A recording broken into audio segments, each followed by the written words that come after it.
Hello बच्चों, कैसे हैं आप। आज हम लोग इंडियन इकोनॉमिक्स का 10th chapter development experience of India Pakistan China comparison हम पढ़ेंगे, ठीक है ना। तो इस चैप्टर में जो हम लोग सिर्फ इम्पोर्टेंट क्वेश्चंस करेंगे जो कि एग्जामिनेशन के पॉइंट ऑफ व्यू से बहुत ज़्यादा इंपॉर्टेंट है। देखिए बेटा, कुछ टॉपिक्स देख लेते हैं, उसके बाद कुछ क्वेश्चंस करेंगे। इस चैप्टर में आपको पढ़ना है सबसे पहला topic strategy of growth of India Pakistan and China. तो आपको बताना है कि इंडिया पाकिस्तान चाइना का स्ट्रेटेजी ग्रोथ कैसा रहा। तो देखिए, इंडिया और पाकिस्तान 1947 में इंडिपेंडेंट हुआ और चाइना जो है वो 1949 में इस्टेब्लिश्ड हुआ था, ठीक है। फिर सेकंड पॉइंट आप डालोगे कि 5 ईयर प्लानिंग इंडिया में 1951 में स्टार्ट हुआ और चाइना में कब स्टार्ट हुआ था, 53 में, और पाकिस्तान में 56 में। सेकंड पॉइंट ये लिखेंगे आप।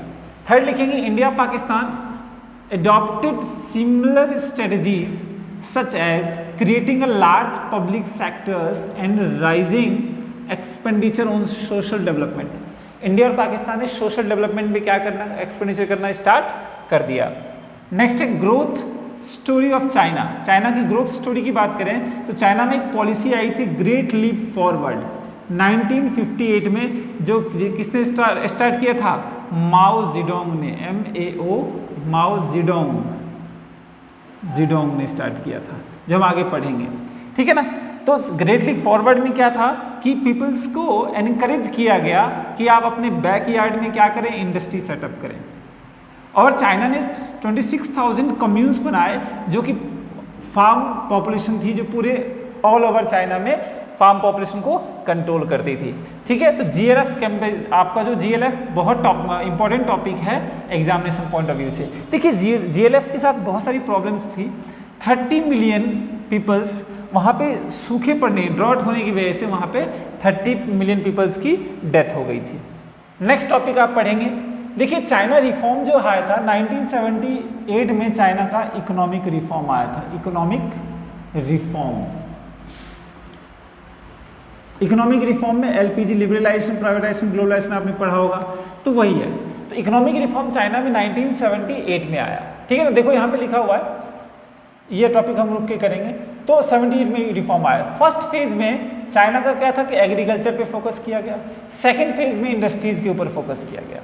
चाइना में एक पॉलिसी थी डुअल प्राइसिंग, वो हम आगे पढ़ेंगे। देखो, तो अगर आपसे पूछे कि चाइना में जो इकोनॉमिक रिफॉर्म आया उसके 2 फेजेस क्या थे, तो फर्स्ट फेज एग्रीकल्चर के लिए था, सेकंड फेज इंडस्ट्रियलाइजेशन के था। तो चाइना में पहली पॉलिसी क्या थी, पहली पॉलिसी थी आपका GLF ग्रेट लीप फॉरवर्ड, दूसरी आई इकोनॉमिक रिफॉर्म, तीसरी एक और पॉलिसी थी 1978 जो था ग्रेट प्रोलेटेरियन कल्चर रिवॉल्यूशन, जो कि 1965-66 में आया था, ठीक है। इसमें क्या था कि चाइना ने अपने जितने भी स्टूडेंट्स थे उसको कंट्री साइड में इंडस्ट्रियलाइजेशन प्रोसेस को सीखने के लिए भेजा गया। जो रसिया के प्रोफेशनल्स आए थे चाइना में और उनको इंडस्ट्रियलाइजेशन प्रोसेस यानी ग्रेट लीप फॉरवर्ड जो था उसमें हेल्प किया, मतलब हेल्प करने के लिए आए थे वो, ताकि चाइना में इंडस्ट्रियलाइजेशन ज़्यादा हो सके। तो जब चाइना और रसिया में कन्फ्लिक्ट हुआ तो रसिया ने क्या किया, चाइना से जितने भी प्रोफेशनल्स भेजे थे वो बैक कर लिए। यानी 1965 Mao introduce the great proletarian culture revolution under which students professionals were sent to work and learn from the countryside, ठीक है। तो ये पूछेगा। आगे देखो, नेक्स्ट है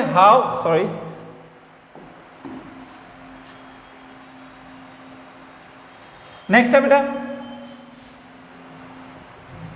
देखो, however in recent past GDP growth in China has slowed down some of the reason। क्या रीजन रहा, तो demand for Chinese product has reduced global economy, Chinese economy slowed down because less domestic investment, Chinese peoples were migrate to other countries such skill job opportunities, environment degradation was concern in China।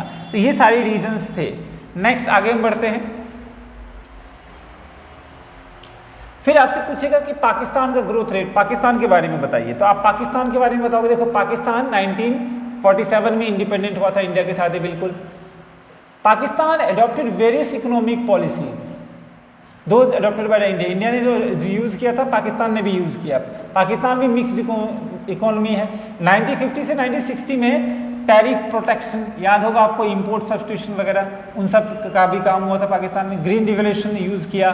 1970 में nationalisation of capital goods industry took place. ये सारी चीज़ें पाकिस्तान की है। पाकिस्तान में 1988 में economic reform आया। ध्यान रखना, इकोनॉमिक रिफॉर्म पाकिस्तान में कब आया था? 1988 में, ठीक है ना। ठीक है, Pakistan reform process led to worsening of the all economic situations. तो ये सारी चीज़ें देखिए आगे लिखा हुआ है, the reason for slow down growth of emerging poverty in Pakistan. तो पाकिस्तान के रीजन्स हैं, वहाँ पे पॉलिटिकल इनस्टेबल है, एग्रीकल्चर ग्रोथ जो है फूड सप्लाई सिचुएशन पर based, not institutionalised, process of technology technical changes, but on the good harvest. When there was a good harvest the economy was in the condition when it was not, the economy indicators showed stagnant of the negative trends. ये सारी चीज़ें पढ़नी है, ये आपसे नहीं पूछेगा। Next topic आएगा आपका, देखिए आपके पास इस चैप्टर में सबसे इंपॉर्टेंट टॉपिक जो है, इंपॉर्टेंट क्वेश्चन जो आता है इस टाइप का आता है। क्या दे देगा आपको? दे देगा डेटा, और डेटा को बोलेगा, डेटा देने के बाद वो बोलेगा आपको कमेंट। तो जो भी डेटा है उसके हिसाब से आपको कमेंट करना है। जैसे इंडिया की पॉपुलेशन इतनी है, चाइना की इतनी, तो कंपेयर कर देना, ठीक है। डेंसिटी क्या है, तो ये सारे जो डेटा है, ये कमेंट्स वाले डेटा, ये आपको एनालाइज करने के लिए क्वेश्चंस बहुत ज़्यादा पूछे जाते हैं इस चैप्टर में से, ठीक है। फिर नेक्स्ट क्वेश्चंस पूछेगा, इसमें नेक्स्ट क्वेश्चन पूछेगा देखिए जीडीपी का। तो जीडीपी के बारे में जब पूछेगा तो उसमें भी डेटा दे देगा, तो आपको भी कमेंट करना है। देखिए जीडीपी चाइना की कितनी रही, तो ये सारा जो है आपको टेबल देख के कमेंट करना पड़ेगा। इसी तरह एम्प्लॉयमेंट के बारे में दे देगा, तो उसके बारे में कमेंट करना है, ठीक है। हाँ, ध्यान रखना एक चीज़, 1 मार्क्स के क्वेश्चन में पूछता है कि चाइना का ह्यूमन डेवलपमेंट इंडेक्स कितना है। तो याद रखने के लिए मैं बताता हूँ, इंडिया का 130 के अराउंड होगा, चाइना का 86 और ये 150, ठीक है। ये अराउंड पाकिस्तान का 150 के अराउंड। तो ये ध्यान रखना, लाइफ एक्सपेक्टेंसी चाइना में सबसे ज़्यादा है, उसके बाद इंडिया में है, फिर पाकिस्तान में है। ह्यूमन डेवलपमेंट इंडेक्स सबसे ज़्यादा ह्यूमन डेवलपमेंट कहाँ है? चाइना में, फिर इंडिया में, फिर पाकिस्तान। ये मेन डेटा है, ठीक है बेटा। तो ये मेन डेटा आपसे ज़्यादा पूछा जाएगा। नेक्स्ट आपका आएगा, अब देखिए क्वेश्चंस आ गए। क्वेश्चंस ग्रेट लीप फॉरवर्ड के बारे में बताना है। तो आप बता सकते हो कि ग्रेट लीप फॉरवर्ड 1950 में आया था, 58 में आया था, माओ जेडोंग ने स्टार्ट किया था। क्यों किया था? तो वहाँ पे ड्रॉट हो गया था, जिसकी वजह से एग्रियन इकोनॉमी से ट्रांसफॉर्म करके इंडस्ट्रियल इकोनॉमी बनाना चाहती थी चाइना, ठीक है। तो उसमें क्या किया गया, वहाँ के लोगों को एनकरेज किया गया कि अपने बैकयार्ड में आप इंडस्ट्री सेटअप करें। नेक्स्ट कह रहा है कि कौन से फैक्टर हैं जो इकोनॉमिक चाइना की इकोनॉमिक ग्रोथ में हेल्प करता है। देखिए, explain the factors responsible for rapid growth and economic development in China. China का रैपिड ग्रोथ का रीजन क्या है? तो देखिए रीजन है वहाँ पे, एक तो इकोनॉमिक रिफॉर्म, एक ये रीजन था जो 1978 में आया। फिर सेकंड था वन चाइल्ड पॉलिसी, ये था जो 1979 में आया। और एक और था स्पेशल इकोनॉमिक जोन चाइना ने बनाया जहाँ पे इंडस्ट्रियलाइजेशन। तो ये रीजन है चाइना के रैपिड ग्रोथ का, ठीक है। देखिए सार्क, हमारे इंडिया में इकोनॉमिक ग्रुप हैं, इकोनॉमिक रीजनल ग्रुप, जिसमें है आपका SAARC, South Asian Association of Regional Council, Asian, G7, G80, G7 का मेंबर नहीं है India, G20, BRICS, Brazil, Russia, India, China और साउथ अफ्रीका। ये सारे ग्रुप इकोनॉमिक ग्रुप हैं। तो आप इस वीडियो को पॉज करके आप पढ़ सकते हैं, ठीक है। इसमें से 1 नंबर का क्वेश्चन पूछेगा। अब देखिए, compare the growth rate trend to China, India and Pakistan बताना है 2 दशकों में। तो आप वैसे लिख सकते हैं, आपको डेटा तो उतना याद रहेगा नहीं। आप बता देना कि चाइना और इंडिया जो है डबल कर पाया, चाइना अपने जीडीपी को डबल रीजन में ले गया है, लेकिन पाकिस्तान और इंडिया अपनी जीडीपी को बढ़ाने में अभी तक उतना सक्सेस नहीं हुआ है। नेक्स्ट है, why the regional economic group form, क्यों बनाती है रीजनल ग्रुप, बनता क्या है, क्यों है? सार्क हो गया, एशियन हो गया, G7, ये बना क्यों? देखो बेटा, एक दूसरी कंट्री को अपने स्ट्रेंथ को बढ़ाने के लिए, स्ट्रेंथ और वीकनेस को ठीक करने के लिए, स्ट्रेंथ बढ़ाने के लिए आपस में एक दूसरी कंट्री क्या करती है? इकोनॉमिक ग्रुप बनाती है। उनकी टेक्नोलॉजी हम यूज़ कर सकते हैं, हमारी चीज़ें वो यूज़ कर सकते हैं, वहाँ का चीज़ें हम अडॉप्ट कर सकते हैं। तो ये सारी चीज़ें होती है जो यूज़ करते हैं इकोनॉमिक ग्रुप वाले। ठीक है, वही है सारे वही वही है, आप इकोनॉमिक ग्रुप ही पूछेगा इस चैप्टर में, इस टॉपिक को, इस क्वेश्चन में। नेक्स्ट है व्हाट सिमिलर डेवलपमेंट स्ट्रेटेजी, क्या डेवलपमेंट स्ट्रेटेजी है इंडिया पाकिस्तान की? तो इंडिया और पाकिस्तान दोनों मिक्स्ड इकोनॉमी यूज करता है। Pakistan and India shift has been directly from the agriculture to service sector. India भी यूज हो, पाकिस्तान भी। हमारे इंडिया में सर्विस सेक्टर 53%, सर्विस सेक्टर में जीडीपी का कॉन्ट्रीब्यूशन 53% है इंडिया में, और पाकिस्तान में 54% जीडीपी एग्रीकल्चर से आता है। तो आपको ये याद रखना पड़ेगा। नेक्स्ट देखो, चाइना रैपिड इंडस्ट्रियलाइजेशन है कैन ट्रेस्ड 1978। क्वेश्चन बहुत बढ़िया है, कहता है China rapid industrial growth can be traced back to its reform in 1978। Do you agree? बिल्कुल ठीक है। देखो चाइना में क्या है, एग्रीकल्चर के बारे में देखा गया, इंडस्ट्रीज के बारे में फोकस किया गया है ना, SEZ बनाया। तो इकोनॉमिक रिफॉर्म जो है वो बहुत ही इंपॉर्टेंट रोल प्ले करता है चाइना के ग्रोथ में। ठीक है बेटा, पाकिस्तान के बारे में बताना है तो 1970 में पाकिस्तान में ग्रीन रेवोल्यूशन यूज़ किया गया, ठीक है ना, टैरिफ इंपोर्ट सब्स्टिट्यूशन यूज़ किया गया। तो ये सारी चीज़ें जो इंडिया ने यूज़ किया है पॉलिसी, जो इंपोर्ट सब्स्टिट्यूशन इंडिया ने जो पॉलिसी यूज़ करी थी, पाकिस्तान ने सिमिलर पॉलिसी यूज़ करते हैं, सेम पॉलिसी कॉपी करते हैं हमारी वो। ये क्वेश्चन आप पढ़ना है, ये डेटा है तो आपको डेटा बेस्ड क्वेश्चन कम ही पूछेगा। फिर पूछेगा evaluate the various factors lead to rapid growth.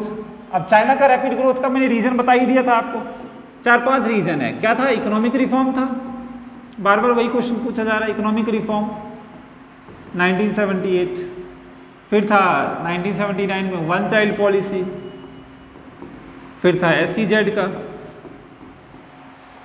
1980 में। तो ये सारी चीज़ें थी। नेक्स्ट है पाकिस्तान का स्लो ग्रोथ का रीज़न क्या है? इनस्टेबिलिटी, पॉलिटिकल इनस्टेबिलिटी है वहाँ पे, बेचारे के पास पॉलिटिकल इनस्टेबिलिटी होने की वजह से वहाँ पे ग्रोथ कम है। एग्रीकल्चर जो ग्रोथ कम है, ठीक है, यानी agriculture growth and food security suitable based not on the institutionalised process of technological changes. ये सब पढ़ना है आपको, एक बार पढ़ोगे समझ में आ जाएगा। Most of the foreign countries earning come from the remittance. China का तो एक तो ये है कि इंडिया पाकिस्तान में लोग चाइना को क्या करते हैं, पाकिस्तान वाले फॉरेन असिस्टेंस पे लोग जीते हैं, यानी रेमिटेंस पे, वो हेल्प में जी रहे हैं। तो वहाँ पे पाकिस्तान में क्या है कि एक ग्रोथ का रीजन और भी है कि फॉरेन असिस्टेंस वहाँ पे ज़्यादा है। ठीक है ना, इस क्वेश्चन को ध्यान से पढ़ना, आपको समझ में आ जाएगा। Compare the contrast the development of India, China and Pakistan with the respect of silent human development. Human development तो आपको पता ही है, मैंने अभी जस्ट बताया था कि ह्यूमन डेवलपमेंट इंडेक्स में इंडिया का जो रैंक है वो 150 के अराउंड होगा, सॉरी 130 के अराउंड होगा। पाकिस्तान का 150 के अराउंड होगा, तो 154 है दिया हुआ, और चाइना का है 87। तो चाइना का ह्यूमन डेवलपमेंट इंडेक्स सबसे ज़्यादा है। तो इस तरह से क्वेश्चन पूछेगा। ठीक है, आप पहले स्टार्टिंग के कंसेप्ट पढ़ लेना, फिर ये क्वेश्चंस रिवाइज कर लेना, इससे ज़्यादा नहीं आएगा इस चैप्टर में से। थैंक यू, मिलते हैं नेक्स्ट वीडियो में। और जिन्होंने अभी तक मेरे चैनल को सब्सक्राइब नहीं किया, बेटा सब्सक्राइब कर लें। और आने वाले टाइम में अभी जो है इको का पेपर है, उसके बाद बिजनेस का है, तो कंटिन्यू वीडियोस आती रहेंगी। Thank you.